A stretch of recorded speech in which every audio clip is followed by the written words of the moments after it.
AP కేంద్రంగా రాజకీయం ఆసక్తికరంగా మారుతోంది. మెడికల్ కాలేజీలను పీపీపీ విధానంలో పూర్తి చేయాలనే కూటమి ప్రభుత్వ నిర్ణయాన్ని మాజీ సీఎం జగన్ వ్యతిరేకిస్తున్నారు. ప్రైవేటు వారికి ఇవ్వడం సరికాదని అభిప్రాయపడ్డారు. ప్రభుత్వ నిర్ణయానికి వ్యతిరేకంగా నిరసనల్లో స్వయంగా తానే పాల్గొనాలని నిర్ణయించారు. ఇందుకోసం వేదిక ముహూర్తం ఫిక్స్ అయ్యాయి. రాష్ట్రంలో ఈ నిర్ణయం రాజకీయంగా ఆసక్తికరంగా మారుతోంది.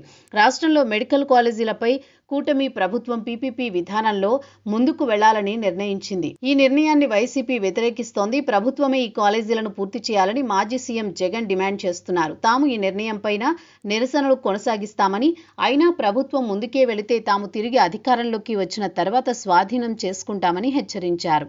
ఇప్పటికే వైసీపీ శ్రేణులు మెడికల్ కాలేజీల కోసం పోరుబాట నిర్వహించారు.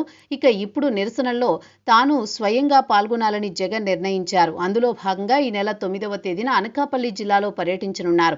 నర్సీపట్నం మెడికల్ కాలేజీని సందర్శించి అక్కడ జరిగిన నిర్మాణ పనులను పరిశీలించనున్నారు. మాజీ సీఎం జగన్ తన హయాంలో చేపట్టిన 17 మెడికల్ కాలేజీల నిర్మాణం గురించి ఇప్పటికే వివరించారు.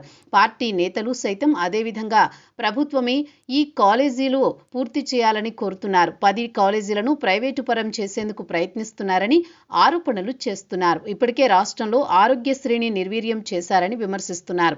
జగన్ స్వయంగా మెడికల్ కాలేజీలు సందర్శించి తమ ప్రభుత్వంలో చేపట్టిన నిర్మాణాలు, వాటి లక్ష్యాలను వివరిస్తారని పార్టీ నేతలు చెబుతున్నారు.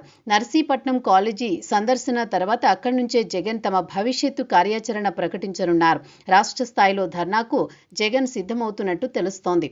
రాజమండ్రి లేదా నంద్యాల కేంద్రంగా ఈ ధర్నా ఉంటుందని సమాచారం. దీంతో 9న జగన్ నర్సీపట్నం పర్యటన ఇప్పుడు రాజకీయంగా ఆసక్తికరంగా మారుతోంది.